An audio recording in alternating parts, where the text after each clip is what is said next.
Bienvenidos a la Facultad de Contaduría y Administración de la Universidad Autónoma del Estado de México.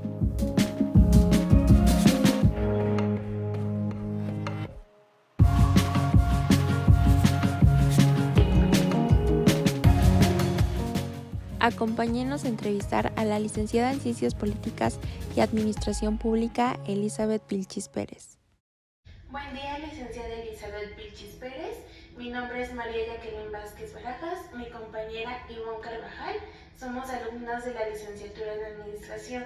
Nos complace tener su presencia para esta entrevista. Como grato tenemos muy admirable su trayectoria y asimismo, sobre todo, es admirable para la licenciatura y aún más para la universidad.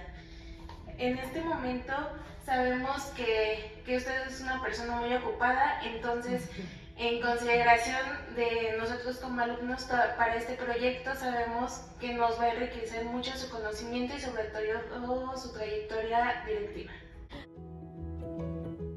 ¿Nos podría dar una pequeña introducción sobre su persona, su trayectoria y algo más que nos quiera recalcar de usted, por favor? Claro, muchas gracias. Bueno, pues mi nombre es Elizabeth Vilchis Pérez y bueno, pues yo nací, solo nací en la Ciudad de México, solo nací. Tengo muchísimos años, pues lógicamente viviendo en Toluca, mi familia es del Estado de México. Y bueno, pues yo provengo de una familia de clase media, que con muchos esfuerzos me dieron la oportunidad y tuve la posibilidad de realizar estudios, tanto de primaria, secundaria, preparatoria, la universidad, con grandes esfuerzos por parte de mis padres para que yo pudiera tener una formación. Quiero decirles que toda mi formación es en escuelas públicas, toda, absolutamente. Soy afortunadamente huaynita de corazón porque estudié la preparatoria en la preparatoria 4 y mi licenciatura la estudié en la Facultad de Ciencias Políticas y Administración Pública, en ese entonces así se llamaba, aquí vecinos, por cierto, de esta facultad. Ahí realicé mis estudios de licenciatura y bueno, pues fui muy afortunada porque durante mi trayectoria profesional, ya desempeñándome en el ámbito laboral, pues tuve la fortuna de dedicarme y me sigo dedicando a para lo que yo estudié, que es la administración pública fundamentalmente, con poco más de 30 años de servicio en el servicio público. Entonces, pues eso es una gran fortuna que he tenido. Y trabajo desde que tengo 17 años de edad hasta el día de hoy. Nunca he dejado de trabajar, gracias a Dios. Nunca, desde que tengo 17 años. Y fue a partir, como muchas familias de México, como muchas familias de universitarios de esta emblemática institución, como muchos de los que aquí estudian, pues tuve que entrar a trabajar para cubrir mis gastos de mi educación profesional, como lo hacen muchos. Entonces, pues soy una de tantas personas jóvenes como ustedes, que con gran esfuerzo y con el apoyo y el respaldo siempre de mis padres, pude concluir una licenciatura con mucho esfuerzo, mucha dedicación y mucho empeño.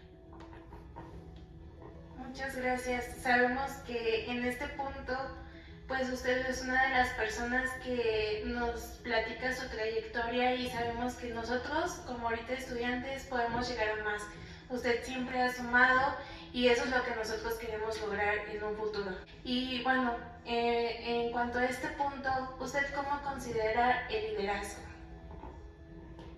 Bueno, el liderazgo, antes que nada, es un ejemplo. Un ejemplo de cómo se deben hacer las cosas, es una forma en la que uno puede conducir al logro de objetivos a un grupo de personas.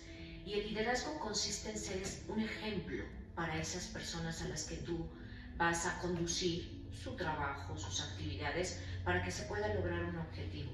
Es un referente, es alguien que los colaboradores, que las personas con las que tú trabajas en el día a día, vean como un ejemplo, pero como un ejemplo de trabajo. Dicen que la palabra convence, pero el ejemplo arrastra, y me parece que eso es lo que es un líder. Un líder es alguien que es un referente para un grupo de personas respecto de cómo se deben hacer las cosas, en qué dirección se tiene que ir, cómo se debe de actuar La congruencia es un elemento fundamental de un líder. Es alguien que sabe hacer las cosas, pero muy importante, lo sabe hacer porque lo ha hecho.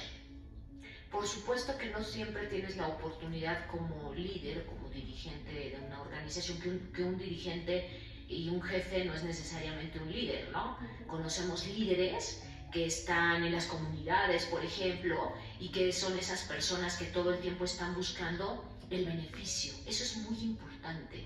Los líderes buscan el bien común, el bien, lógicamente, de la organización en la que tú estás bajo una responsabilidad, pero buscas también el bien de tus colaboradores, por supuesto. Es un bienestar integral.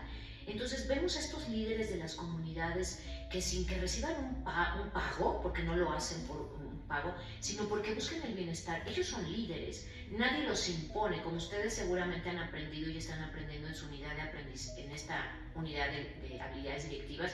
No existe un liderazgo único, no existen muchos tipos de liderazgo. Uno de ellos, por ejemplo, es el liderazgo natural, que estas personas lo tienen, pero porque es gente que se interesa por los demás y tienen esta capacidad de convencimiento, por supuesto, para que otros lo sigan. ¿Pero por qué lo siguen? Porque son un ejemplo, porque ven en esa persona a alguien que busca su beneficio, que busca que las condiciones, por ejemplo, de una comunidad cambien o de una organización. Y dice, no es solamente el jefe que llega, da instrucciones, se da la vuelta y pues a ver cómo le hacen. No, sino que se involucra con su equipo de trabajo y no solamente da instrucciones, sino que coadyuva con los colaboradores para poder sacar adelante los resultados. Sabemos que en su trayectoria laboral ha tenido cargos muy importantes. Por ejemplo, uno de ellos puedo mencionar que ha sido directora general de análisis y operación. ¿Usted por qué cree que es importante tener un alto nivel de liderazgo en esta área? Bueno, puedo decir, primero quiero hacer una acotación. He tenido diferentes niveles de responsabilidad. Yo más que poner que si he tenido cargos importantes o no importantes, para mí las responsabilidades que he tenido asignadas están en función de mayor o menor responsabilidad, digamos, ¿frente a quién? Frente a ese sector al que tú estás encabezando, frente a lo que implica el cumplimiento de objetivos, etc. Pero realmente todos los cargos son importantes, todos. Así tú lleves a cabo una función que pudiera parecer muy modesta, es importante porque todo lo que hacen las personas dentro de las organizaciones tiene un impacto directo en los resultados que se van a alcanzar en la organización. Entonces, lo único que varía realmente es la responsabilidad, el nivel de responsabilidad que tú tienes, pero importante es cualquier función que se lleva a cabo. Entonces, yo he tenido diferentes cargos con diferentes niveles de responsabilidad, pero todos absolutamente han sido importantes. Todos han sido realmente responsabilidades, desde la más sencilla hasta aquellas que me han implicado estar al frente de organizaciones con miles de personas. ¿Cuál es lo que debe de hacer un líder ante diferentes responsabilidades? Yo te quiero decir que así como ustedes lo están estudiando, no existe un estilo de liderazgo único y este va a depender fundamentalmente de las características de la organización.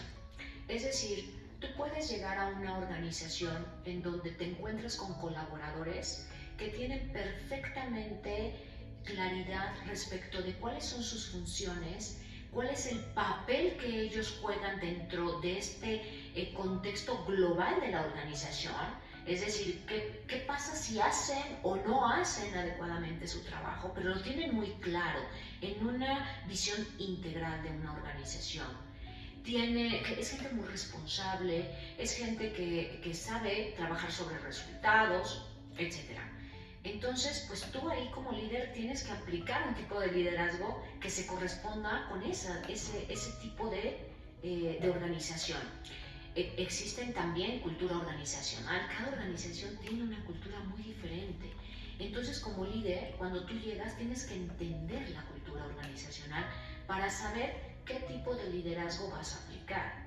Existen organizaciones en donde, por el tipo de funciones que se realizan, no puedes dar oportunidad, digamos, a la improvisación, por ejemplo. ¿Por qué? Porque si sale mal, porque si se hace mal un trabajo, porque si se hace mal una actividad, esto puede tener repercusiones graves para la organización. Y entonces ahí tú tienes que aplicar un tipo de liderazgo autocrático, por ejemplo, ¿no? ¿Por qué? Pues porque se tiene que seguir al pie de la letra las reglas, las políticas, las normas, porque si no se hace de esa manera, corres el riesgo de que no se alcancen los objetivos. Pero tiene que ver mucho, por ejemplo, pensemos en áreas, por ejemplo, en un área de salud. Imagínense ustedes que no existe un protocolo, lineamientos muy claros en algo muy sencillo, ¿eh? Cómo limpiar un quirófano. Que pareciera ser empezando por, es el de limpieza. Ojo, pero estás hablando de limpieza de un quirófano. Ajá.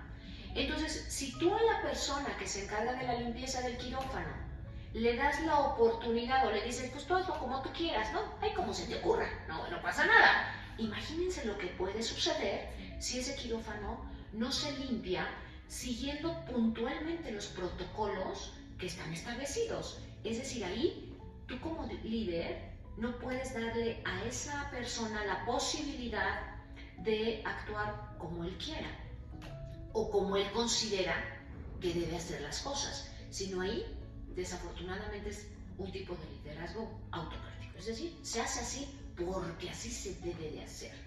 O áreas donde tal vez puede estar en riesgo la seguridad de las personas. Les voy a poner un ejemplo, ¿no? En alguna parte de mi responsabilidad yo tenía a mi cargo áreas que se dedicaban a pues todo lo que eran los escenarios, construir escenarios para eventos, pero eventos multitudinarios, eventos con muchas personas, eventos de 10,000, 15,000 personas, y donde por supuesto que está en riesgo la vida primero de quienes están armando, por ejemplo, las estructuras, de quienes están haciendo todo el armado de los eventos, ¿no? Entonces, pues colocas una carpa, pues sí, pero es una carpa que está a 3, 4, 5 metros de altura, y entonces las personas ahí pues tienen que subirse en andamios, etc. Ahí tú no les puedes dar la posibilidad a los colaboradores de pues instalen como quieran, ¿no? Pues total, ¿no? Lo peor que puede pasar, pues es que se caigan, pues sí, nada más que es tu responsabilidad, porque si él se cae, es tu responsabilidad. Entonces, por ejemplo, ahí, pues tú tienes que ser un líder que lógicamente les hagas ver por qué es importante que utilicen los cascos, los arnés, todo lo que es un equipo de protección para subirse y poder armar este tipo de infraestructura, ¿no? Entonces, pues es la seguridad de tus colaboradores. Y aunque ellos te digan, es que lo he hecho en 20 años, ni modo que me vaya a pasar algo malo, puede ser que hoy sea ese día que te pase algo malo. Entonces, ahí tú no puedes darle la posibilidad a la gente de actuar como le indica su intuición o porque tiene mucha experiencia o su libre albedrío. ¿Por qué? Pues porque es tu responsabilidad. Esa persona es tu responsabilidad. Y después, pues lógicamente, hay una serie de protocolos para asegurar que eso que se está instalando, esa carpa, ese templete, esa pantalla, pues no sea un riesgo para la gente que va a estar ahí concentrada. Entonces, pues hay que seguir al pie de la letra el protocolo y hay que seguir al pie de la letra cada uno de los pasos. Entonces, pues ahí no hay otra opción. No puedes ser flexible respecto de cómo vas a ejercer tu liderazgo. Y a veces la gente se molesta, por supuesto, y dicen es que es autoritaria, es que es mandona, pero no se dan cuenta de la enorme responsabilidad que tú como líder tienes, porque si algo sale mal en ese evento, si un colaborador se te cae, o si a mitad del evento se te cae la carpa, ¿de quién es la responsabilidad? Del líder, de quién es en ese momento el responsable de esa área.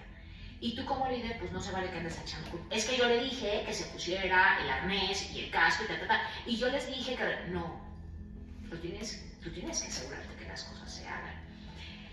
Hay áreas A mí me gusta mucho cuando yo llego a una nueva área, les voy a platicar un poquito cómo lo hago. Lo primero que yo hago es tener una plática con cada uno de los que son cabezas de áreas y les pregunto qué hacen y cómo lo hacen y qué creen que podrían mejorar. Son las 3 preguntas básicas que yo les hago. Claro, les doy un tiempo para que se preparen, ¿verdad? Les doy unos 2 o 3 días y les digo, a mí necesito que me digan qué hacen, cómo lo hacen y qué creen que pudieran mejorar de lo que hacen. Con esas 3 preguntas y con esa breve explicación que ellos me dan, me doy cuenta de qué tan involucrados están en su trabajo, qué tanto conocen su trabajo y qué tanto están dispuestos a la innovación, un aspecto muy importante en las organizaciones.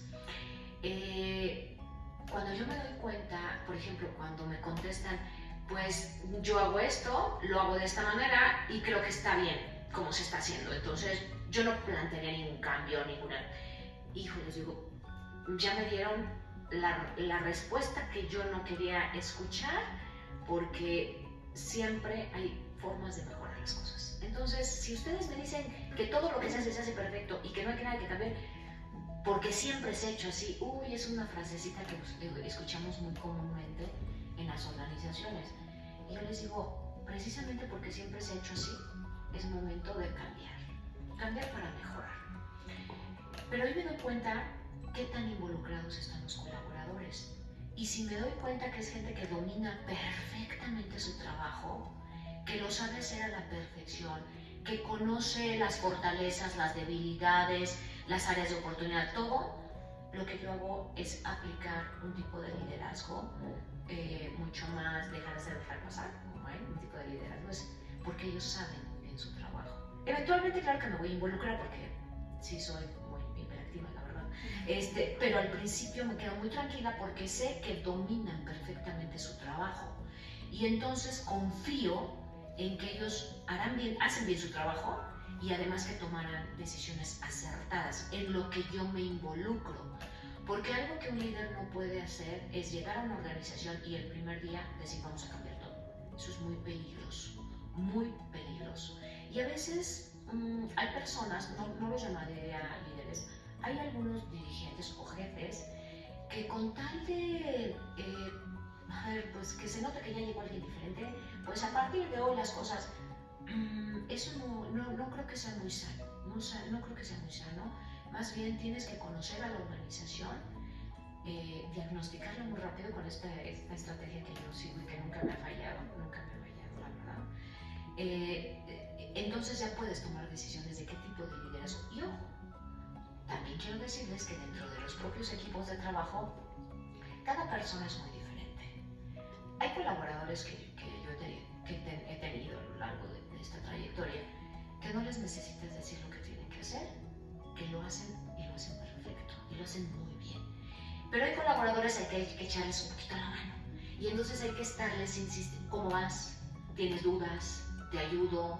¿Necesitas algo? Necesitan más coacheo, necesitan sentirte más cerca de ellos para realizar su trabajo. Y está bien. Y tú como líder tienes que ser capaz de identificar esas características y decir, aquí no hay problema, sabe perfecto lo que tienen que hacer y además lo hacen y lo hacen muy bien. Y no tengo que estar, perdón por la expresión, con el chicote, digamos, y hay alguien a quien sí hay que estarle dando más seguimiento. Simplemente, es eso. Les decía yo que a veces escuchas en organizaciones o llegas a escuchar a algunos jefes, es que tengo pésimos colaboradores, es que mis colaboradores no son comprometidos, es que no dan resultados, ¿no? Etcétera, se quejan. Y yo sí estoy convencida de que no hay malos colaboradores, hay malos jefes. Hay carencia de liderazgo. Hay jefe pero no hay líder. Cuando esta queja recurrente, ¿no? Es que la gente sí, habrá algunos por ahí que te cuesten más trabajo, pero depende de ti, que la gente pueda dar los resultados que tú estás esperando. Eso creo que es un líder. Y aquí es cuando nos damos cuenta 2 palabras importantes que usted ha mencionado, un líder y un jefe. Y con base a esas 2 palabras, usted me puede mencionar 5 características que los pueden distinguir. Primero, yo creo que una muy básica. Generalmente a los líderes. Y hablemos, líder es alguien que no es impuesto por nadie. Esa es una gran diferencia. A los jefes te los pueden imponer. Alguien puede llegar a tener una responsabilidad en una organización que no tiene nada que ver con su capacidad, por ejemplo, resolutiva, ni con sus conocimientos, ni con su experiencia. Simple y sencillamente porque las condiciones le permitieron llegar ahí. No pongamos más características. Y a un líder nadie lo impone, como yo te ponía el ejemplo, el líder de la comunidad que nos ayuda a andar gestionando que si el agua, que si la luz, que si el drenaje, que si el bacheo, que nadie lo impone, nadie, absolutamente, es alguien aquí. Y así podemos ver líderes mundiales, ¿no? O sea, está el Papa, ¿no? Por ejemplo, que sí, claro, él representa a una iglesia, a una religión, que también es jefe de Estado, de uno de los estados más chiquitos del mundo, de los más poderosos, por cierto, también. Pero sin embargo, a ver, piensa en el Papa Francisco y que dice, ay, va a venir a México y la gente lo tiene que ir a ver, o la gente lo va a ver porque quiere ir a verlo. Entonces, esa es una, el líder convence, el jefe manda, también, por ejemplo, es otra característica. Al jefe, la gente en ocasiones, no siempre, le tienen tal vez temor, pero a un líder le tienen reconocimiento y le tienen respeto. Por ejemplo, son algunas de las características que pudiera mencionar de diferencias entre uno y el otro. Perfecto. Con base a las respuestas, consideramos que nos han enriquecido un poco más del enfoque que tenemos que tener un líder y un jefe. Y algunas de las características que más sobresalen en este punto, una de las frases es: lo difícil no es llegar, sino mantenerse. ¿Usted cómo enfoca esta frase a su trayectoria, a su conocimiento y sobre todo a las oportunidades que vienen más adelante? Híjole, pues yo la verdad es que más que lo importante no es llegar, lo difícil no es llegar, sino mantenerse. No, fíjate que yo creo que los seres humanos, y si revisamos la historia de la humanidad, más bien yo creo que la gran capacidad que tenemos que desarrollar y que tenemos los seres humanos es nuestra capacidad de adaptación. O sea, mantenerte no creo que sea algo que uno deba aspirar, porque los seres humanos todo el tiempo tenemos que estar en una constante evolución, en un constante movimiento. Yo imagino la vida de las personas, y por supuesto la mía, como dicen que para tener equilibrio hay que estar en constante movimiento. Entonces, algún día leí esto y bueno, después venía toda una explicación de por qué es así. Y hagan de cuenta, piensen ustedes en un sub y baja. Cuando el sub y baja está en total, imagínense que se para el sub y baja, pues queda de un lado, queda del otro, pero realmente cuando está en equilibrio es cuando está en constante movimiento, ¿no? O sea, nunca debe de estar ni totalmente abajo ni totalmente arriba. Eso es el equilibrio. Yo creo que mantenerte, no creo que sea una aspiración a la que tenga que llegar un profesionista o cualquier persona en tu vida. A mí esto de mantenerte es pues como quien no tienes movimiento, ¿no? Y si ustedes revisan la historia, a ver, pues hablemos de las personas que hoy reconocemos, por ejemplo, los grandes empresarios millonarios, que son exitosos, pues no llegaron a esto y se mantuvieron. Yo creo que más bien han logrado destacar porque han estado en constante evolución, innovación, es decir, en mantenerte, no creo que sea algo que tengas que aspirar. Tienes que aspirar a estar en constante evolución, como persona reinventarte y muy importante, los seres humanos tenemos que tener la enorme capacidad de adaptarnos a las circunstancias y que aún cuando las circunstancias te ponen en un lugar o te ponen en otro, en el que sea, yo creo que eso es lo importante. No, lo importante no es llegar, lo importante no es llegar, sino tener la capacidad de adaptarte a los cambios constantes que la propia vida te está poniendo. Eso creo que es lo importante, no mantenerte, esto de mantenerte, digo, no sé, a lo mejor porque para mí mi mente mantener es como estarte estático, y no creo que tengamos que aspirar a eso, sino estar todo el tiempo en cambio, en evolución, en buscar cómo eres mejor persona, mejor profesionista, mejor empresario, etc. Siempre buscar esta evolución. Imagínense que los seres humanos de la prehistoria hubieran dicho, pues ya llegamos y ya nos establecimos aquí y pues a ver qué pasa, ¿no? No, ellos todo el tiempo estaban buscando, lógicamente en ese momento buscaban la sobrevivencia. Pero imagínense que hubieran, no, pues ya llegamos y ahora pues vamos a mantenernos aquí.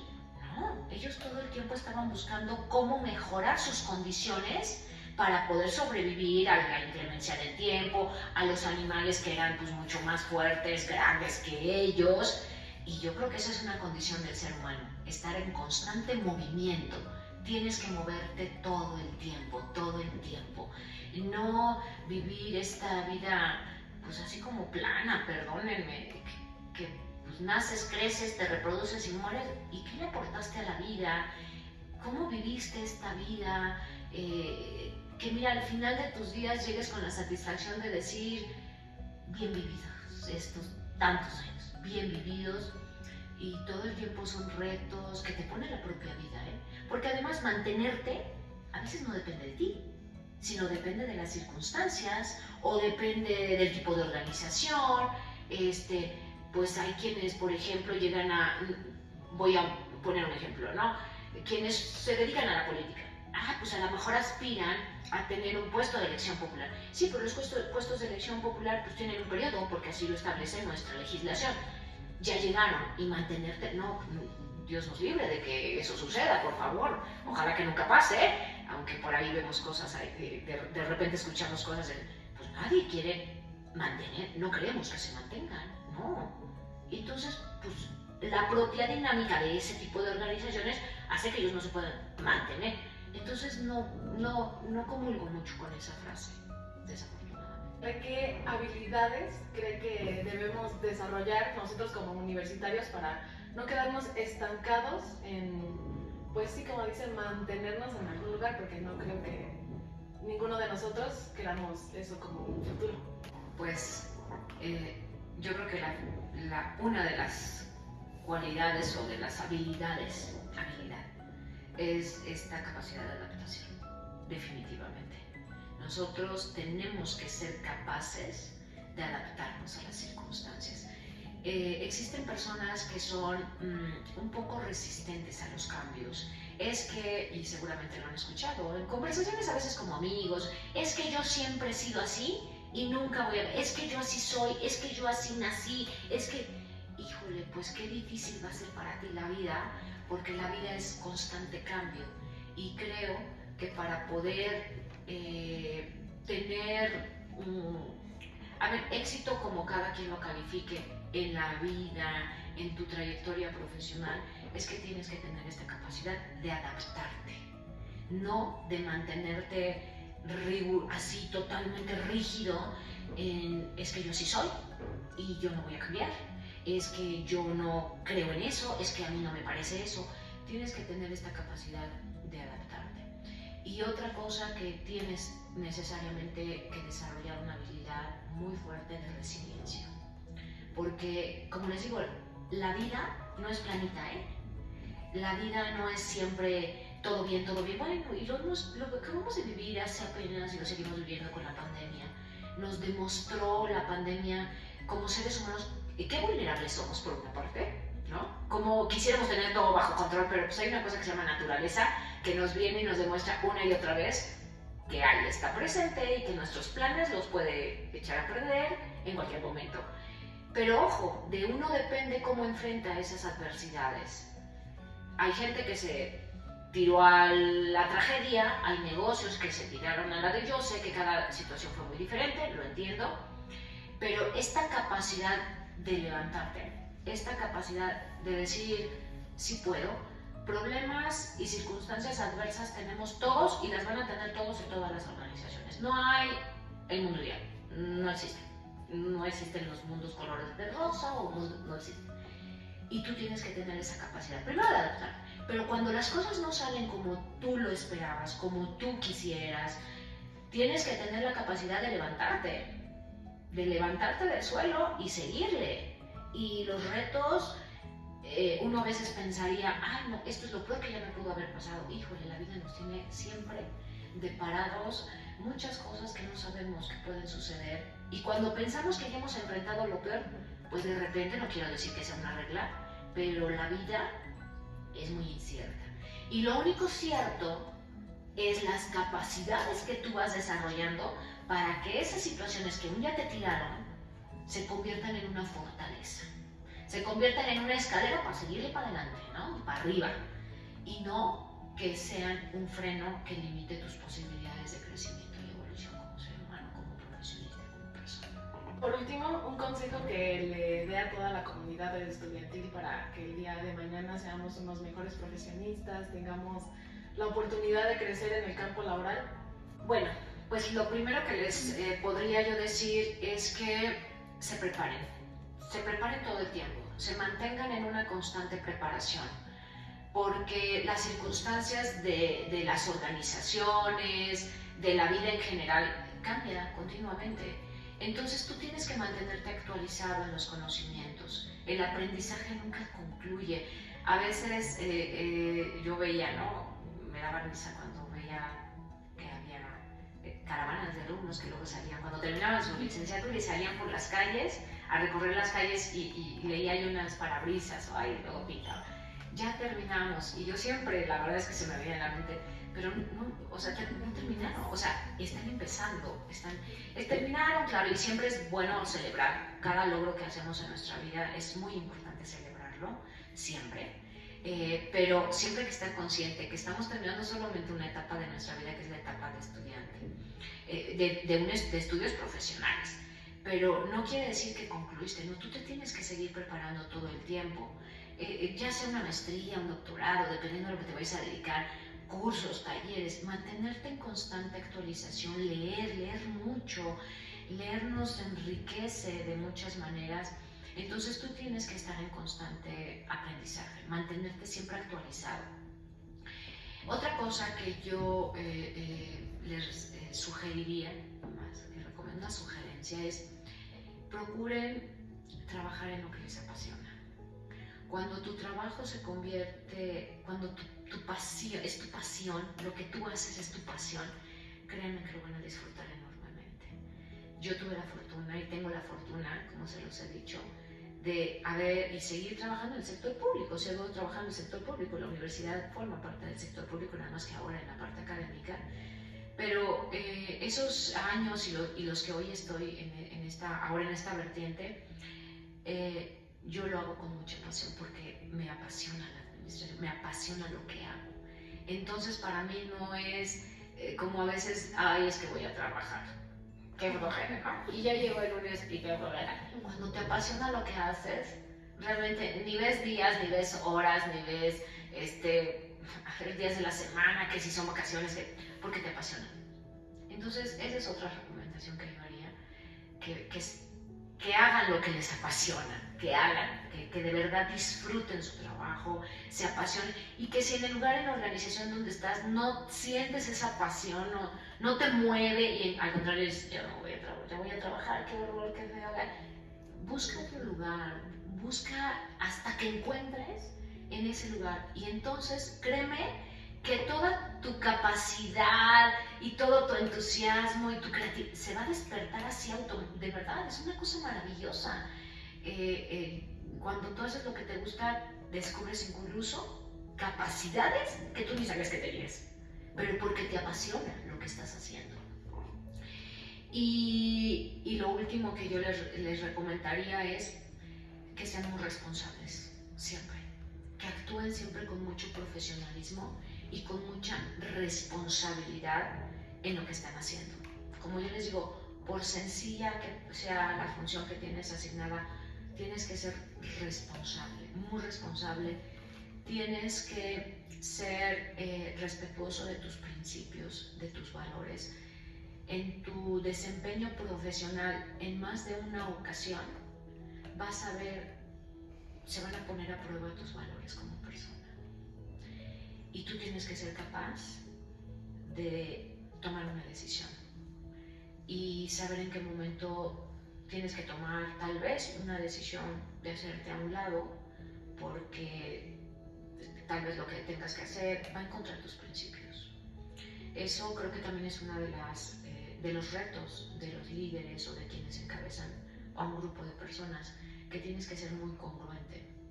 Hay que ser congruente. Yo eso les sugeriría. Siempre sean congruentes entre lo que dicen y lo que hacen. No es cierto, no es verdad que las personas cuando son dirigentes de una organización tienen, es que es el dirigente pero tiene una vida privada y tiene derecho a hacer en su vida privada lo que quiera. No, tú finalmente eres el líder o eres el dirigente, pero también eres la mamá o el papá o el hermano.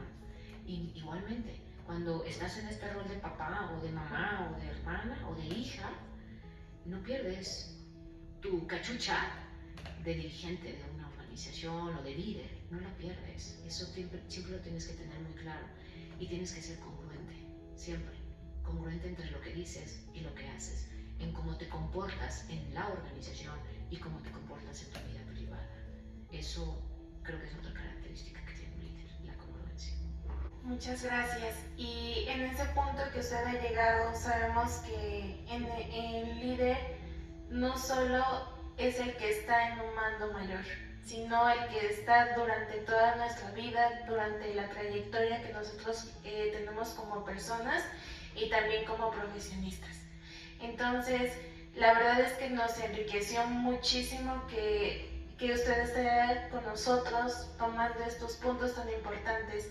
No solo le agradecemos por su presencia, sino también por todas las características, los tips, los objetivos que nosotros podemos llegar a alcanzar, y sin duda va a ser una entrevista enriquecedora no solo para los estudiantes, sino también para personas que tienen un cargo mayor y a lo mejor no han abierto los ojos, ¿no? Que es una frase que muchos dicen, es que no se han abierto los ojos para tomar este mando. Entonces, consideramos que va a ser de mucho apoyo para muchas personas, y es por eso que le elegimos, que no solo porque usted tiene un estándar alto aquí en la facultad, sabemos que puede enriquecer no solo a nosotros, sino a muchísimas personas más. Le agradecemos mucho su presencia y muchísimas gracias por formar parte de nuestra facultad y de nuestra universidad. Gracias. Muchas gracias a ustedes, y celebro este tipo de ejercicios que sin duda les ayudan a ustedes a enriquecer su formación, pero créanme que yo también sigo aprendiendo y aprendo mucho todos los días de mis alumnos, y en esta ocasión, por supuesto que también me llevo aprendizajes de ustedes. Muchas gracias. Gracias. Hasta luego. Bye. Si debiera tener una cena romántica con uno de estos dos artistas, ¿quién elige? ¿Luis Miguel o Natalia Lafourcade? Bueno, dejémoslo en una cena, porque romántica ya me la pusieron media complicada. Entonces, pues dejémoslo que en una cena. Y yo creo que elegiría a Natalia Lafourcade. Muy bien, interesante respuesta. ¿Playa o bosque? ¿Qué prefiere? Playita, siempre, sol. Yo soy una persona de luz y de sol. Busco todo el tiempo el sol, todo el tiempo. Excelente, muchas gracias por su respuesta. Por último, uno de los alimentos más ricos, la pizza o los tacos. No hay duda, soy tacodicta, imagínense. No, lo que sea de tacos, todos los tacos. Soy fanática de los tacos. Concordamos con su respuesta.